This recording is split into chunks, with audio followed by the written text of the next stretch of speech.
Hi, this is Randy Finney with Right Side of the Chart, and this is a early session update for Thursday, September 18th, 2025. It's 9:46 a.m. Eastern Time. So the market's only been open about 15 minutes or so. Wanted to get one out early now that the Fed meeting's out of the way. Going to take a look at the charts, obviously what to watch for, and where the opportunities might lie. We're going to go over, as I often do, start out with the equity markets. A brief update, not really much of a change since I gave you the charts last night, right before the close or right after, right before. I'm going to go over gold, silver, and the dollar. Those are still setting up, I think, for one of the better trading opportunities. And Treasury bonds will hit on. That's important post-Fed, something to watch and or trade. I threw that out as a trade idea if you want to take it fade on Treasuries. And whatever else. We'll see. If the time left in the video, I'll hit some of the individual stocks. I still, at this point in time, we don't have any powerful sell signals or anything. We have the breakdowns of those 60-minute uptrend lines and near-term uptrend lines. You can see them here on the daily chart. So that puts the market, keeps the market on a sell signal, in my opinion. Despite the fact we're up today, that's actually a good thing. It's short at a higher price if that's what you want to do. If not, wait. The dust will settle out today, tomorrow. You know, the Fed day is always full of volatility. I say it every time. If you're new to the site, this is what it looks like. I always talk about that. Oh, no, I have the after-hour trades. Oh, no, that was regular session. What am I saying here? 2 p.m. And so this is you can see, grab down. We had an initial drop of 1%, almost exactly. It was 0.94, followed by a rip of 2/3 of a percent, followed by a drop of another nearly 1%, followed by a rip of ultimately 1.2%. All right, this is usual Fed day. You can almost, well, if you can get the trends right, make a lot of money just fading rips and dips. Pretty much go for about a 0.8% rip or dip and fade it. In other words, if it pops 0.8, short it. If it goes down 0.8, again, you can do that if you want. It doesn't always work out. But the one guarantee, almost guarantee I give you is you're going to always get this, that the initial reaction is quite often not the one that sticks, and even the subsequent reaction or reactions may not be. So again, from my experience, this is when the dust starts to settle. All the big institutions now have had time to parse the data, listen to Powell's Dog and Pony show, and my God, they grilled him. I don't know if you guys watched that. They asked a lot of questions. Some he wouldn't even answer. I remember Stephanie Rule asking him if he was open to a Fed audit. He gave a non-answer. It sounded kind of like the politicians, when they were debating for the elections, all those non-answers they would give. Yeah, and they really grilled him there. And the one that stood out to me the most was early on when they talked about the SERP, summary of economic projections that they have, and why are they cutting? And it's been years, and it's going back, I think it was going back to, Steve Leisman may have asked this one, going back to at least 2015 or so. They always say, oh, we expect to hit our inflation target within 2 years. And that's what they said yesterday, what Powell said. And he called them out on that. And they never seem to hit it. So inflation's running hot, a full percent above. Why are they cutting? And again, he cited the weak unemployment, but yet inflation's going in the wrong direction. They're behind the curve on that. So again, things to watch, guys. Let me just move on. Watch the inflationary items, crude, or just the general general commodity ETFs. You have DJP, which is one of them, and it's a total return index. It tracks, broad-based commodity index. And again, as I've been maintaining, you can see it here. This is the best thing that we have for a real-time inflation indicator. Commodities will ultimately permeate into the costs of just about everything else. Housing's obviously a big one, and that can offset that. Again, something to watch going forward. Something that I still favor long-term. Portion of a long-term account. I think commodities make sense there. We know what's happened to food commodities. Here's DBA, a broad-based commodity ETF or ETN. And, it's just been trending solidly higher with no signs. We've had a couple corrections along the way and threatening to break out to new highs. And again, so it's hard to argue that we're in anything but a bull trend there as well. So okay, let's jump back to the markets and let me move on. Let me cover the main things I want to cover: the metals, and then any other commodities that might stand out, individual commodities. So QQQ, again, just to reiterate, there's the near-term uptrend line, same one I gave you on the 60. We dropped down to the 60-minute chart, and that's it. We're not even back testing. Yesterday we were back testing, what was it, the S&P futures, I believe, S&P 500. We're about close to back testing right now on QQQ. If it goes a lot higher, you have the potential to take out the divergence that we still have in place on the 60-minute chart. On SPY, we are also still below, and I'm talking about the near-term uptrend lines. You can see them on the daily and 60-minute charts, very well defined. This is the post-Fed dip, followed by a rip so far. That recent high was a divergent high, as will be any new high anytime soon. The only problem about shorting this, if you're holding out to see this, if this breakout fails, is how steep this uptrend line is. By that, what I mean by that is, I'm going to extend it here. That's not the one. That's our divergence line. I'm going to extend the uptrend line right here. And just to back test, I mean, if we went straight up, which we're not going to do, that's going to be at least about close to 0.75% there. And so again, you can wait and see how the dust settles. Like I said, today will be the first full day of trading that institutions have to kind of decide what they want to do with their positions.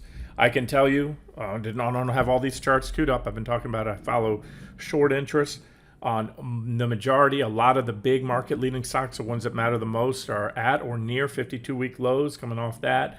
Same with a lot of the indexes.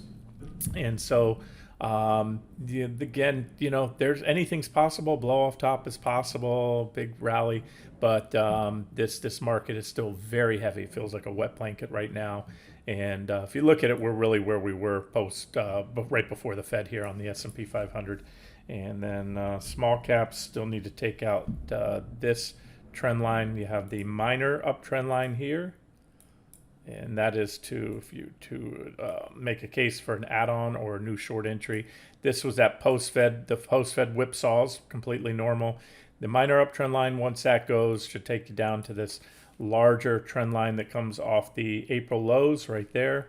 And then if and when that goes, that's going to be a pretty powerful sell signal. That's a big old wedge. You can see it there too on the daily chart. There's the April trend line right there. So look, if you want to minimize whipsaw, well, first of all, don't take trades right in front of or on Fed day. That's going to help you minimize whipsaws, as I just showed you what the volatility was around leading up to and after, right after the meeting. But a solid daily close, a break, either a solid break, in other words, at 2 p.m. if you're down here, way down here with little chance of a recovery back above there. There's a great example of an intraday break, even though the trend line wasn't really set at that point. I'm just pointing out what it would look like if you can see that little candlestick shadow there. But at that point, you started to get a lot of reactions and started to really define that trend line. So that's the one that will most likely do the trick. And when I look at these weekly charts, my goodness. It was a double top high right here. This is an old annotation back from 2025. Actually, yeah, no, we're in 2025. Okay, so I pointed out that double top there. And now we'd have a triple top here. As I often say, again, there are no guarantees, but breakouts that occur with negative divergence and overbought conditions. This is massive divergence really on IWM is what you're looking at there. Divergence that started back here. That was a divergent high. Our first divergent high led to that drop. We hit my third target there, bounce, hit it again with positive, aka bullish divergence, sent us back up. That was also a divergent high. So sometimes I have to add back annotation. I have different boards. This is probably annotated. That was a divergent high right there. And this will be, because this is the divergence line. You just draw it like this. This is where it started. You have higher high and then equal highs versus lower highs, including this most recent one, if we get there. I mean, it's close enough for all intents and purposes to say you have it. So, as I often say, and it bears repeating because there's always that one that's going to talk about divergence. Divergence isn't a sell signal. What's a sell signal? Right here. See this trend line? I'm going to take away. This was your first trend line, and it broke, and it triggered a sell signal, and it was a big drop. That was a weekly drop of about 6% in just 1 week right there when that trend line broke. Now this is the current uptrend line. Comes off the lows right there, April lows. And so that one, and if you want to really increase your odds, you wait for a solid weekly close below there, or that BOD, benefit of the doubt support right there at about 231.38. So that's the markets in a nutshell. I'm on a weekly chart, so I'll just show you big divergent high on the S&P 500, QQQ. What stands out to me on QQQ, one of the most important trend lines is off that early 2023 lows right there. I'm going to just turn off the annotations and draw it out for you. This one right here. So this is when the Q is bottomed, and we had a nice clean up trend line, well defined. We broke right there. We dropped. We kicked back, and we've been back testing the sucker perfectly.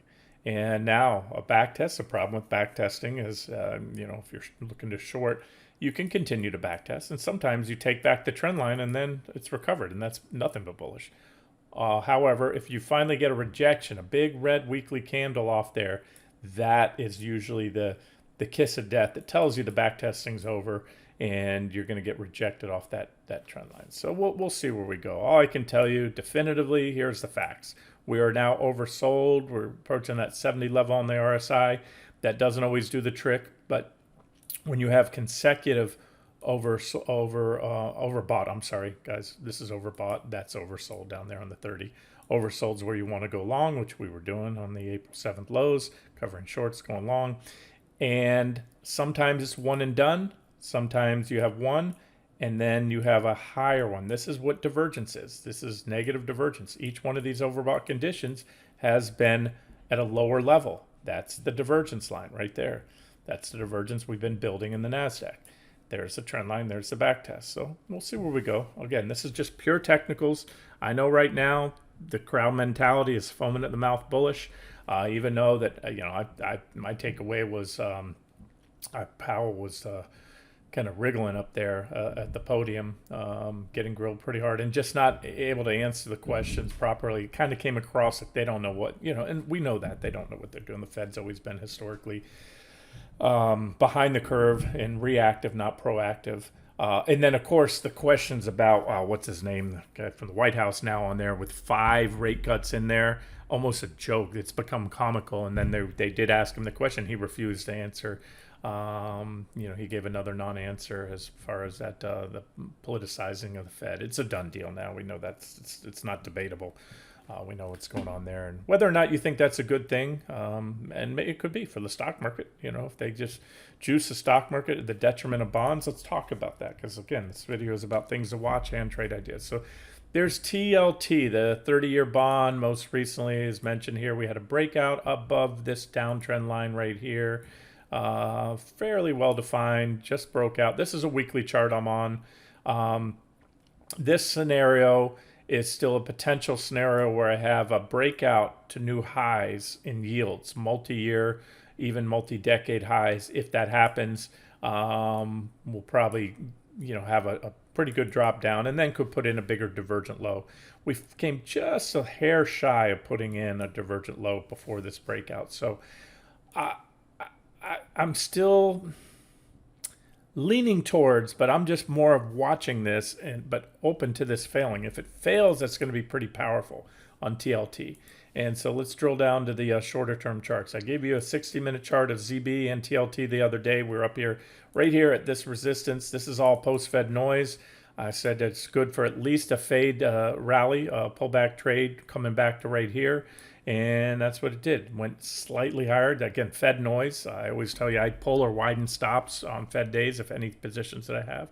And so that was just Fed noise. And look what Treasuries are doing. So as I covered back at the time, a year ago, this week, we did the same thing. We started on what was not just the first, it was the first of additional rate cuts, first of a rate cutting cycle, as this one is perceived to be, with more rate cuts to follow. Now, how much? That's all over the place. The dot plot is just so wide now because you got the, ranging from one dissenter that didn't think we needed a cut to, the guy they put in from the White House that wants 5 cuts, or wanted 5 cuts. And then this is where, we did the same thing. Treasury yields fell as they often do before the expected rate cut. We got the cut even bigger than, at the time, of course, the day before it's going to be expected 50. And then that's it. Rates went the other way. This is more of a, not a hard prediction, but something that's quite possible. And if it does happen, again, we all know what happened then. The market didn't like it. And once it saw that the Fed lost control of the yield long end of the curve, the market ultimately reacted. So we'll watch that. Right now, this is just day one, but that's a pretty big move in TYX.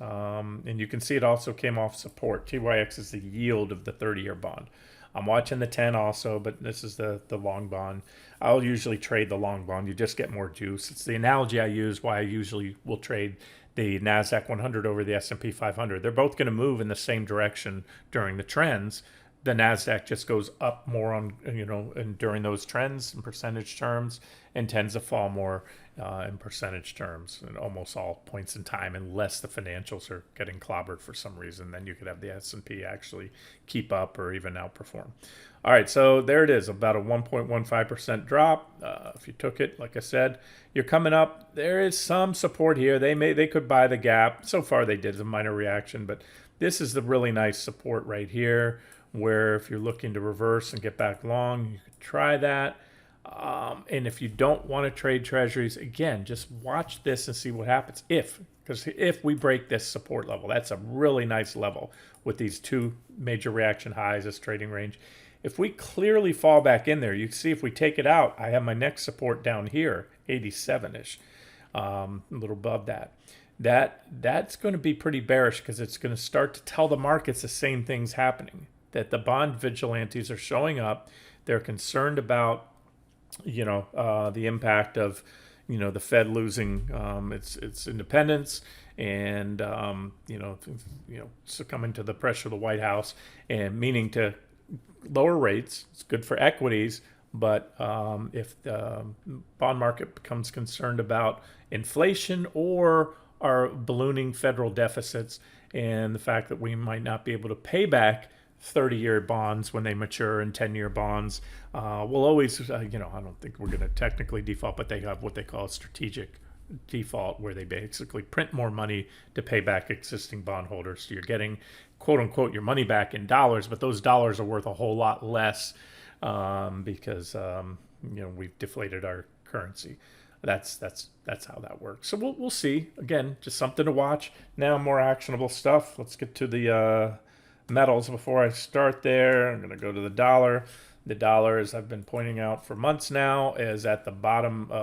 This UUP, the dollar ETF, that is, tracks the dollar index, down at the bottom of this multi-month trading range.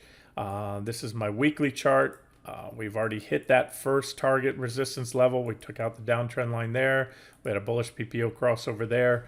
And let's see where the dollar goes. Now that we have the rate cut out of the way, we got the 25 basis points. The dollar is kind of free to do what it wants to do, where it thinks it needs to go. Remember, this was all leading up to the Fed. We had the bullish falling wedge pattern right there, reversal off support, breakout. We zigzagged up. We hit that first price target, pulled back as expected, and then the dollar went to a holding period in anticipation of the Fed. Broke down pre-Fed, but as I told you, take any breakdowns pre-Fed with a big grain of salt, big giant lump of salt. All I can tell you, we're still holding support. Now, we solidly break down below there and don't recover. Yeah, that's going to be bearish for the dollar. A little breakdown, especially with a reversal back into there, especially if these divergences are still intact. I'm just taking we had divergence to that previous low. We just extended out. So those are things to watch. Again, I don't have a very high degree of confidence, but I can tell you right now, here we just had a rate cut. The dollar so far holding those lows and still has a potential. I'm still, leaning towards that second target being hit. And if that starts to happen, one of the best trades out there, as I told you recently, is going to be gold, silver, GDX, and the miners. And if it goes the other way, guess what? That is a net tailwind for gold, meaning net bullish in the miners. It doesn't mean they can't fall. It just means that that would be help to support them with a falling dollar. GDX took out the trend line I gave you the other day, the wedge, so that's on a sell signal.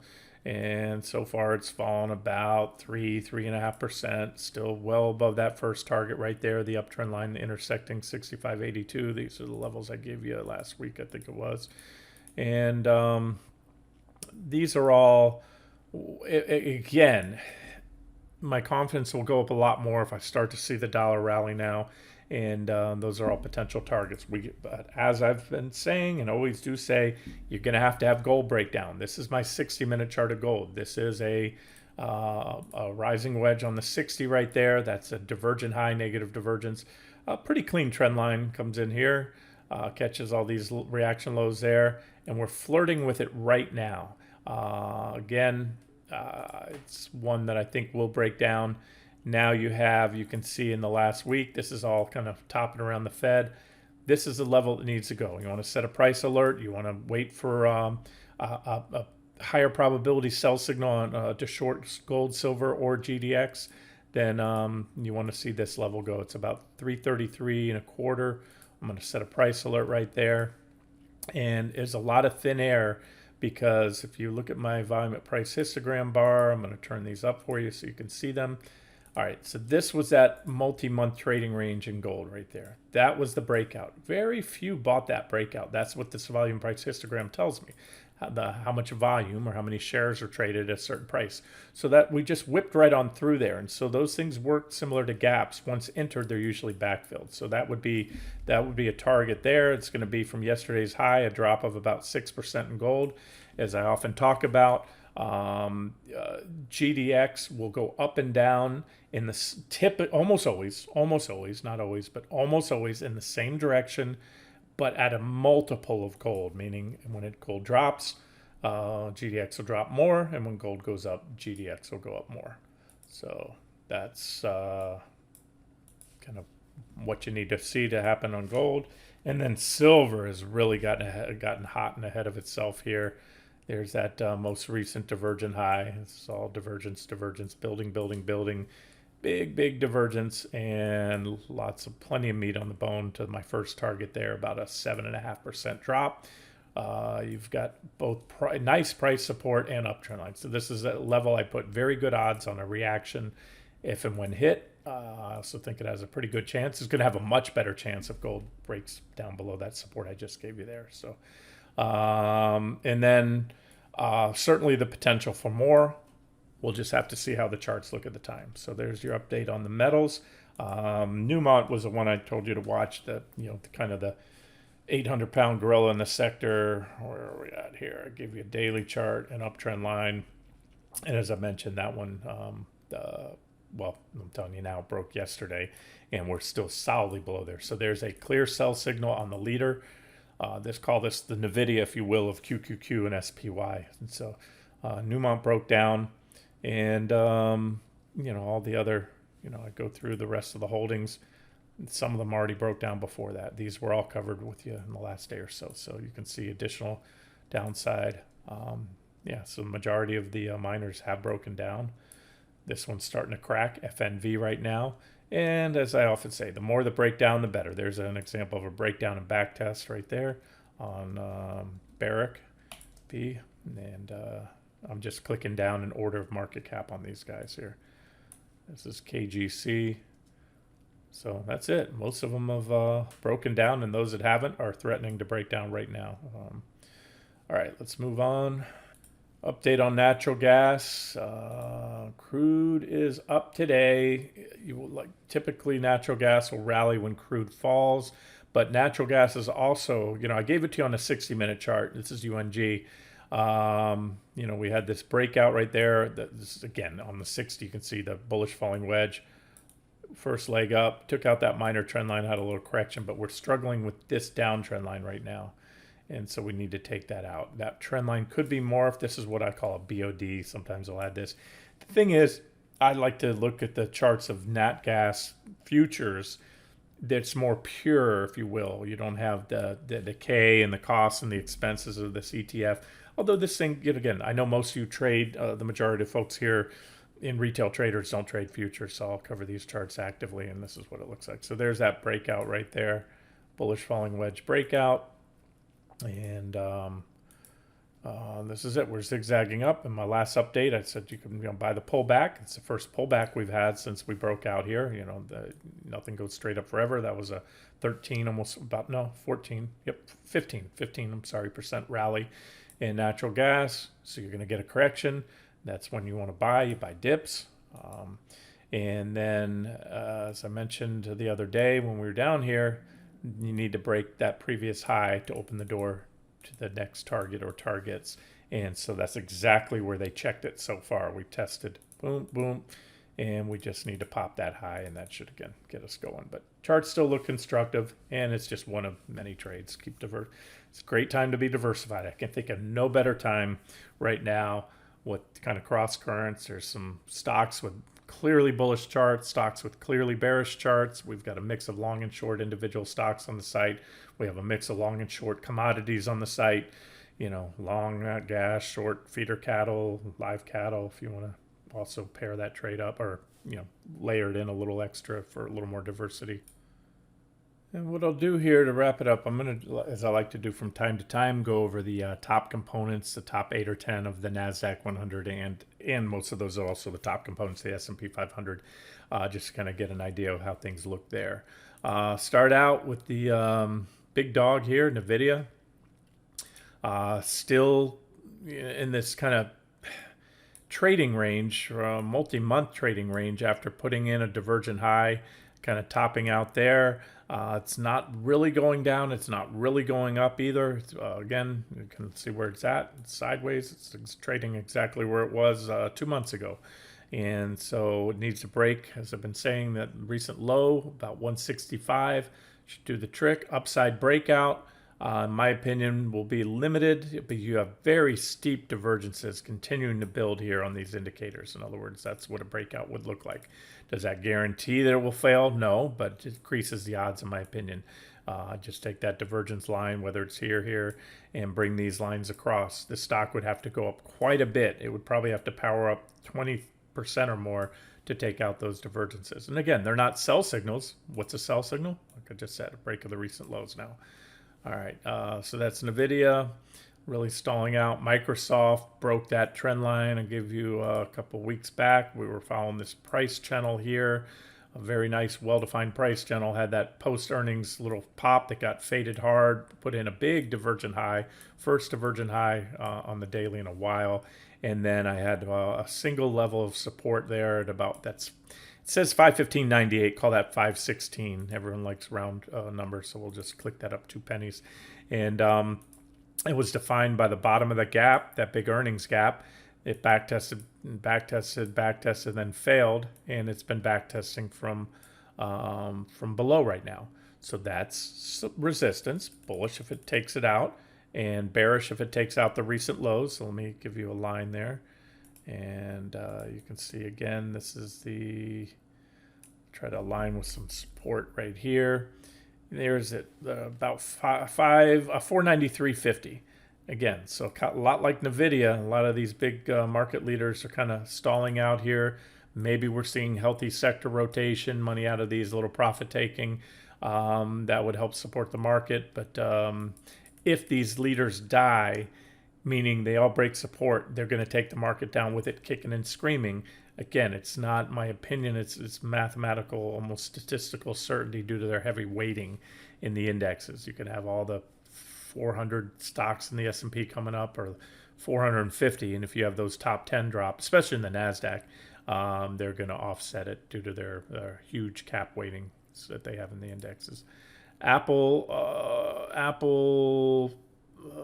put in most recent divergent high. I haven't seen a divergent high on Apple. It was one of the weaker of or the weakest really of the big Mag 10s. Even after the April lows, it didn't get anywhere near its previous highs. but it just kept inching up, broke out of that trading range, took back the 200s. That was all bullish right there. Took out the 200, was really stalling on the 200 exponential right here this whole time. And then it broke out above, took out the 200 simple, and it's above them. So again, you can't get too bearish until, longer term bearish until those go.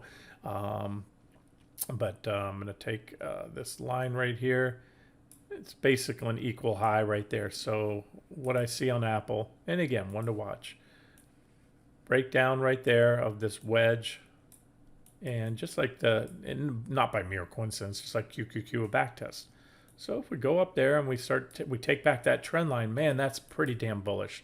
Like I said, I'm sharing these sell signals as they come, because that's what I do. I read the charts. You decide whether to take them or not, including the ones that just happened, in the last day or two on the indexes. As I showed you before, they've been good at minimum for correction. We go back to QQQ real quick. We've had on the 60-minute. Well, here's the daily chart. You get these little uptrend lines, and you get these breaks of these uptrend lines. There's a small one. You get these little corrections, and will this one pan out or not? I don't know, but it's a clear break of clear support. So there's Apple. Let me see if I have anything on the Apple 60 for you. Hold on. No, just that's pretty much an equal high. We put in a divergent high at that last high. Nice correction there. All I could tell you is like so many of these market leaders, they're consolidating for the past month and a half or so right here, back from early April. So it's a break of the lows. That's the same story. They all have well-defined lows. I can't guarantee anything, but I can tell you that these, I believe, are very important lows because they're so well-defined. And if broken, especially following this Fed meeting and the giddiness in the market, that's going to be a pretty powerful sell signal. So watch them all collectively. It's easy to set price alerts. That way, if you're not in front of your desk, or you are, and they all start going off like popcorn one day, it's time to engage very quickly on the short side, because that's when things will probably fall fast. This is Alphabet. I haven't updated my 60 in a while. You can see right here. There's a great example of divergence that got burned through. We had divergence. And this one, that was a massive case. They said pretty much, the headlines read, antitrust is dead now in this country. Alphabet got away. They dodged a bullet. And the court said, based on AI, we're not going to take away them, make them force them to sell the Chrome browser. Alphabet just has pretty much a lock on search, a lot of other things. And the courts, like I said, just gave them a big pass, and so it popped through that divergence. But right now, it's got divergence. And again, I have to repeat it because I think some people don't watch these videos. It's really just one subscriber keeps talking about divergence. They're not a sell signal. I don't see. There's a minor trend line there. I just don't. This chart doesn't really. This is probably the best trend line I can give you on this stock, but we're so far above it. The stock would have to drop, and it's a trend line to both target a short pullback trade. My guess is when this one breaks, it's probably going to come in. I'll give you the gap right here. This is how I see this working. Whether it's anytime soon or a while from now, I would say I'm going to pull this chart. Need to grab that line, go like this, extend that trend line. That's a very nice trend line, a trend line that I can almost guarantee you at some point will be visited. The $1 million question: are we going to go up a lot more before or we're going to go down? Let's just assume we're going to go down soon. Let's just assume it's going to start today. We'll just make that assumption.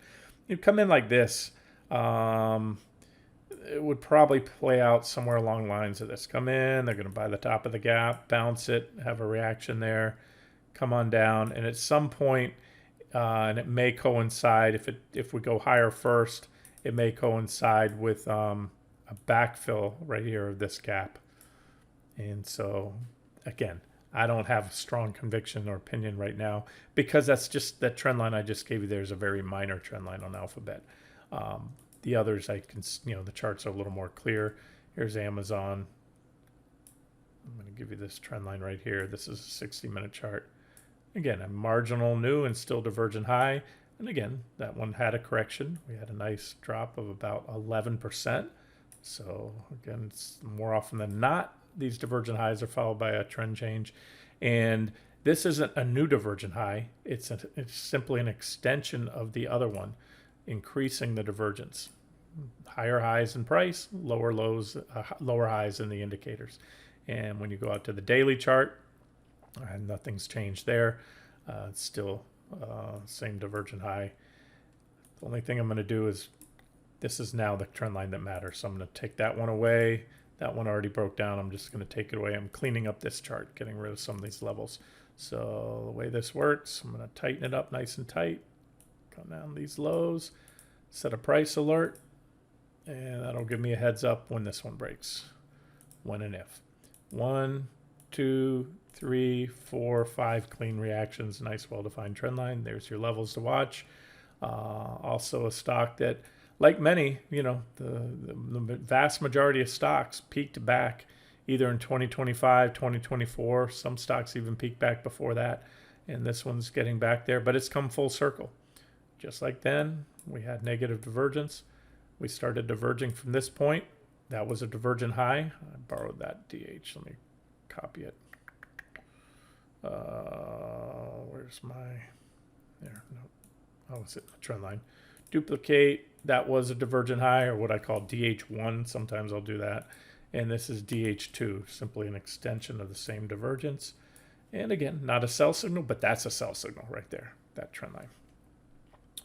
Meta, put in a divergent high there.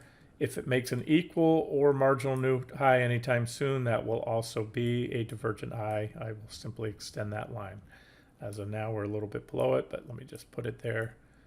And then I do this. Sometimes I'll put a DH question mark.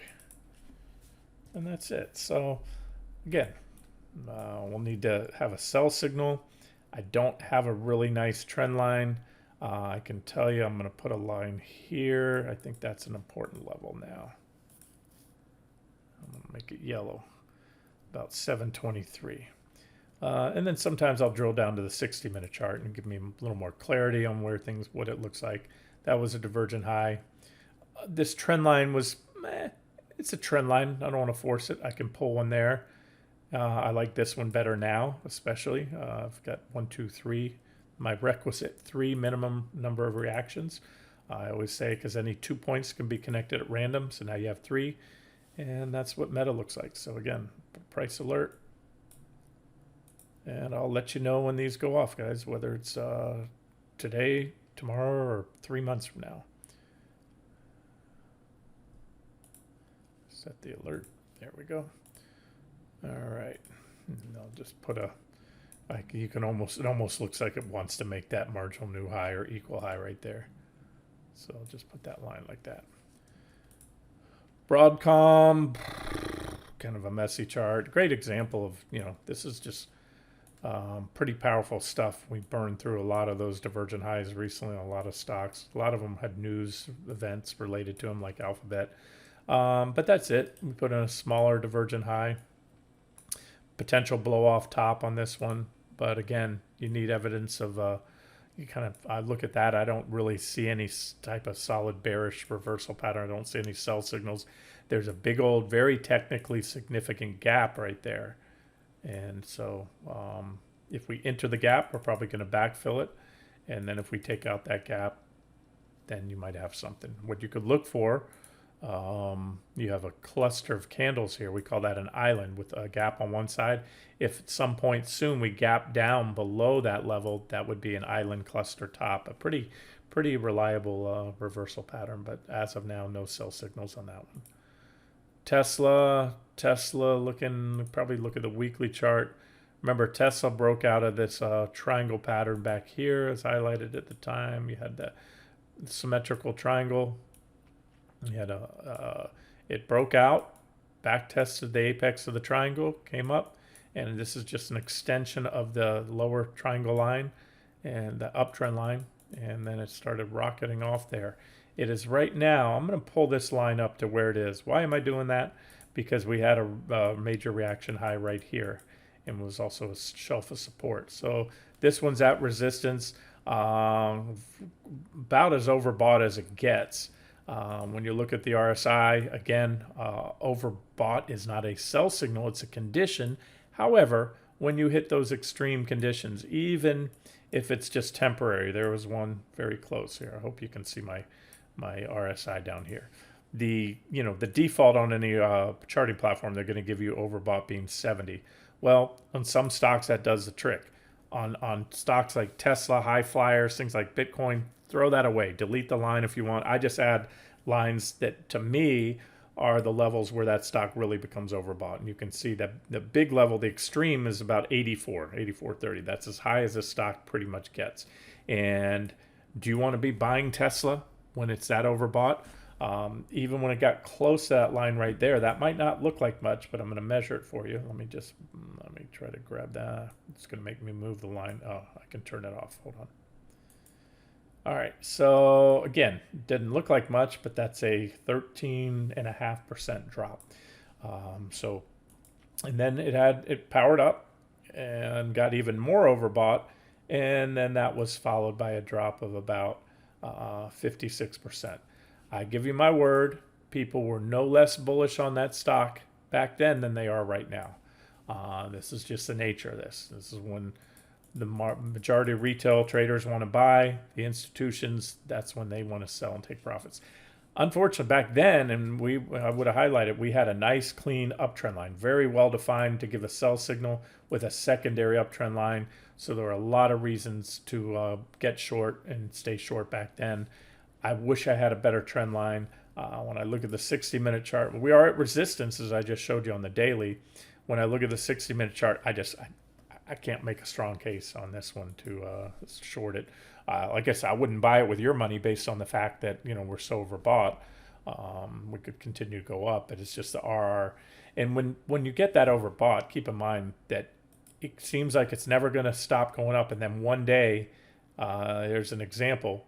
13% drop in a single day. And so what it does in these kind of unrelenting uptrends where it's all these green candles, it's like a game of musical chairs. And when that music stops, what happens, a lot of longs, if they, and they, well, they're going to buy the dip. They're going to buy the dip. They bought that dip. And then they bought that dip. And they thought they did good. Maybe they bought a little more there and it went up and they thought they were right and it was going to new highs. And then boom, it's the voracious nature of these reversals that come. That was a 20% drop after that little snapback rally there. And then see what happened there. So again, I don't have a strong opinion on that one. Other than it's just moved up too much since that triangle breakout to chase at this point, in my opinion. And rounding it out, Netflix put in that divergent high. Did have a sell signal I highlighted there, breakdown. But like most of these top 10 components, it's been moving sideways now for months. So bullish, but with kind of again, you can take it. You don't want to short it. If anything, it's an objective long there. But if it does break out, it's just going to take these current divergences that were already in place at this high and extend them. So yeah, the near term, there's some momentum in the market right now. These guys can break out. If it goes the other way, either way, you need to break that recent trading range to open the door to a bigger drop. And then, of course, the key 200s. That's where corrections will and bull trends get bought up at. You want to go long and pullbacks to the 200s in a bull market. But you also want to, once the 200s are taken out, that's when you want to get out of those longs and put your bear goggles on and start shorting the stock. And then get back in once the 200s are taken back. Boom, boom, boom. All right, guys, let me see if there's anything else. Let me pause the video. Only thing I'll touch on, because I haven't in a while, is Bitcoin. We got IBIT. And again, as I've been saying, it's most likely going to go the way. If the US dollar does have another leg up, as I suspect, that will be net bearish for Bitcoin. Bitcoin, just like the stock market's been trading like it, a risk on asset, flirting with new highs, but it's also been in a multi-month trading range right now. And so bearish, and then real bearish if this level goes. This is IBIT, by the way. This is one of the more liquid, those newer Bitcoin ETFs. And so back there, you had to pull back to that trend line and the 200-day moving averages. I think you can see it there. If you can't, the 200s come in right with that trend line now. So like I said, it's kind of a no man's land. I can't make a strong case to short it or buy it, but I could make a better case to short it. Why? Because we had these series of 3 divergent highs, and it's usually that triple tap, I call it, on stocks: DH1, DH2, DH3. We shorted it there. We hit my first, second, and third target.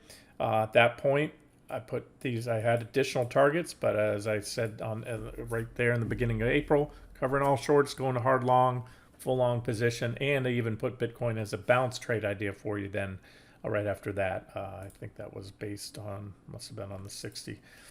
We had some upside targets on Bitcoin, and we caught a good part of that initial turn off the bottom, just like the market. So now we've come full circle. That's all I can tell you. Everyone's bullish because it's near highs, just like the stock market. But this is what I go off of. I look at the technicals, and just like the stock market, it's had these series of trendline breaks. And yeah, the dip buyers have come in and bought the dips. There's been corrections that were tradable. But it's usually, again, not always, but usually that triple tap that does that third 3 strikes and you're out kind of thing. And so if I had to give you a level, I'd say right there. But I can also tell you, just like the stock market, the recent lows will most likely open the door to a much bigger drop. You can see this would be my first target zone. Second, I haven't even updated. These are from the last trades over here. I had a support zone right here. We shorted there. Support hit, support hit, support hit. Still an equal, another divergent high. Then the support got taken out. We hit my first, second, third targets, and that was it. And then put in that divergent low, positive divergence. So, all right, guys, that is it. If you want an update on anything else, let me know. What I'll probably do later today is go over the other trade ideas, individual stocks, and maybe I'll break it out by longs or not just stocks, also commodities, everything else, and break it out. Maybe do a video on the long trade ideas and a video on the short trade ideas. And if you guys see anything out there that I'm not seeing, please bring it up. I'm glad to give you some chart, my take on a chart. I'll post them in the comment section. Just let me know what you want me to mark up or share my opinion on. This has been Randy Finney with Right Side of the Chart. Have a great day.